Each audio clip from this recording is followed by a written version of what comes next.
Hey everyone, it's Joy here. Welcome back to my channel. I am using some new Spellbinders products from Becca Feeken. I'm using the Cherry Blossoms die and the Sweet Leaf Mini Slimline die. So here's that cherry blossom die. I already die cut all of my flowers from white cardstock because we're going to do ink blending. We're ink blending our die cuts, which is a really easy way to color and also get some kind of depth and dimension. And I'm also going to ink blend the background, but I'm doing both of them slightly different. Nothing real big, but slightly different. Okay, so here is the Stamp Market's detail blending brushes, and I've had these for a while now, and I keep forgetting to use them. Well, these images are the perfect size for ink blending with these detail blending brushes. And there's 3 sizes in each pack, and I think I bought myself like three or four packs of these. I am using Saltwater Taffy Distress Oxide inks, and I'm blending heavier in the center and then blending softly out to the petals. So I'm adding some darker contrast in the centers. Now, I've already die cut these images and they already have some etched pieces. Spellbinders has etched dies, which gives you embossed areas on your images. So when you die cut first and then ink blend, you're gonna catch the ink on some of those edges, which I think is perfect for images like these flowers, the leaves, things like that. When we're doing ink blending for the background, I'm going to do that a little bit differently because I don't want the ink to catch on those edges. I want that to be a little bit smoother. So I did 7 flowers. There is 3 different shapes. You have like a completely open bloom. No, there's 4 shapes. A completely open bloom, one that's almost opened, then smaller, then smaller. So you ended up down to like a little bud. I'm using the Waffle Flower Mini Stencil Mat to do my ink blending. I've got 2 of these centers here, and I'm using Squeezed Lemonade Distress Oxide ink to ink those up. Those are for the open flowers. Then I have the leaves that I die cut twice.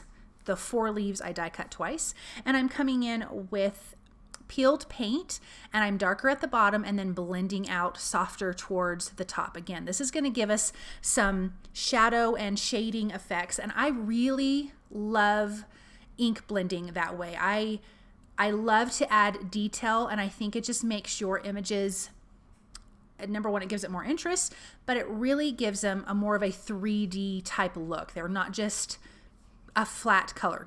And if you like flat, there's nothing wrong with that. And I think sometimes some designs call for that, but that's when you would probably die cut from colored cardstock. Then I have gathered twigs for the tree branches and just blending that. Some areas a little bit darker, obviously, some a little bit lighter, but these detail blending brushes really worked quick and super easy. And I think I'm going to have to get more so I can have a set for my Distress Oxide inks and then a set for my dye inks. Okay, let's glue these flowers together. Now, I'm going to say, I think these are easy to put together, but I'm also going to say I am pretty sure I glued some of these petals in the wrong direction. I don't think it matters all that much, but I'm pretty sure that's what I did on some of these. But they turned out super cute. I really like this pretty pink. This Saltwater Taffy is kind of a peachy pink, and I just think it's so pretty. Then I'm going to glue just the little green parts at the base of these closed flowers. The opened one obviously doesn't have that, but all of these closed ones do have that. So I'm pretty sure this flower I did not put together correctly, but I mean, I don't think it's the end of the world. It looks fine. I loved it. I think it turned out great.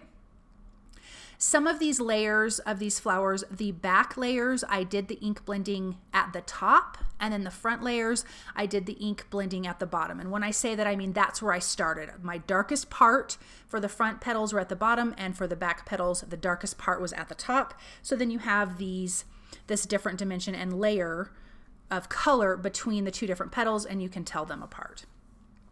So I'm creating 2 of these little tiny buds and then adding that green part on. And these really did glue together quick with my reverse tweezers, and I used some Barely Art liquid glue, but I really love honeybee stamps. I love Lawn Fawn. So any of those liquid glues. And I've heard that Gina K has great liquid glue. I've not ever used it, but I've heard it's fantastic. I'm going to add those yellow centers to the middle of my open flowers.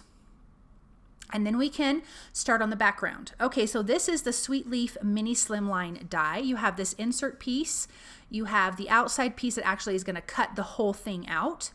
So I'm going to use that piece first and then just die cut out my Mini Slimline rectangle. Now I could die cut the leaf part, but I don't want to. So this is where I'm going to ink blend first and then die cut, where the flowers I die cut first and then ink blended. This is why I just want a nice soft background. I don't want any of that ink catching on the edge of my images. So that's why I'm going to ink blend first. So I'm using squeezed lemonade and I'm doing an ombre effect, keeping it really light at the bottom. This was my original plan, just to keep it yellow, but I thought I'm going to add the Saltwater Taffy to the top of this, and then we're going to get a really pretty orange. And then when I was die cutting it, I thought, oh my gosh, this looks like a candy corn, which was definitely not my intention. But once this card is put together, it doesn't look like a candy corn anymore. So I'm going to blend that I'm going to blend that really good. And between the Saltwater Taffy and the squeezed lemonade, I really want to make sure I have a good, nice, soft transition between those colors. And I definitely got lighter as I moved down with each one of those colors. I didn't re-ink and then keep going. Does that make sense? I just let it get lighter. Now I'm going to put the leaf die in place. I'm going to tape that with some low tack tape, center it in that mini slimline piece of cardstock, and then run this through my die cut machine. Then I'm just going to pop out all of those little pieces because we don't need those, and we're left with this beautiful background. I have my mini slimline card base, which is 6.5 by 3.5. I'm adding some liquid glue to the back of this inked up background, and I'm just going to center that in my card base. And see, isn't that pretty now? It's so, so pretty. I am using Altenews Greatest Blessings for my sentiment because I wanted to use that like the flag sentiment die to die cut this out. So I was kind of going through my stash pretty quickly and found that this fit really nicely. It doesn't fill up the whole thing, which is totally fine with me because I actually wanted part of the tree branch to go over the sentiment. I stamped that in black ink and it says "Every day is a blessing." And let's get this card together. I am going to add foam tape because you guys know me. I love foam tape for everything. So I'm going to add foam tape behind the first main branch, and I want to get that in place. Then I want to bring in my sentiment and just kind of lay out the other two branches. So I want that branch to literally go over the sentiment. So I was not worried about trimming off the excess. If you didn't want it that way, obviously you could just trim that excess off. Popped that one up with some foam tape. The sentiment will also have some foam tape, but I'm going to slide it under that branch and then just put that in place. The other little branch at the top there is just going to be adhered directly to the card panel with just a little bit of liquid glue. It was already stuck under the foam tape piece for the main branch, and so I didn't need to move that. And then I'm just going to really quick start to lay out some of these flowers. And then again, just using that liquid glue to put it in place, and my reverse tweezers makes this easy. So you can see we've got that flower right next to that sentiment. I think it just kind of nestles it in there, which I really, really love. Now I just would like to say, if you like what you're watching, please subscribe to my channel, hit the notification bell and hit all so you don't miss any of the videos. Definitely like and comment, please, because I love to chat with you, and I will always try to get back to the comments as soon as I can. Share with your crafty friends. I really, really appreciate that. Thank you guys so very much for your support. You guys are just always so, so awesome. Okay, so I'm just going to finish these last few leaves, and then I'm going to come in with the Lemon Burst Pearls from Studio Katia. I'm going to add a couple of those to the centers of the flowers, the larger open flowers, and then just a scattering all around. I totally forgot to glue down the ones in the centers of the flowers. I glued the rest down, picked up the card, and they kind of dropped off, and I was thinking, what the heck is going on? Like, where did these come from?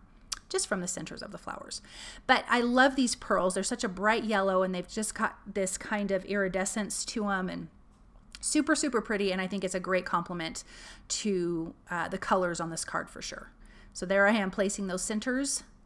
And then this card is finished, and it is so, so pretty and really quite easy to put together, showing you 2 easy ways and why I ink blend the die cuts differently. So I hope you enjoyed this project. Thank you guys so very much for stopping by and watching, and I will be back soon with another video. Bye!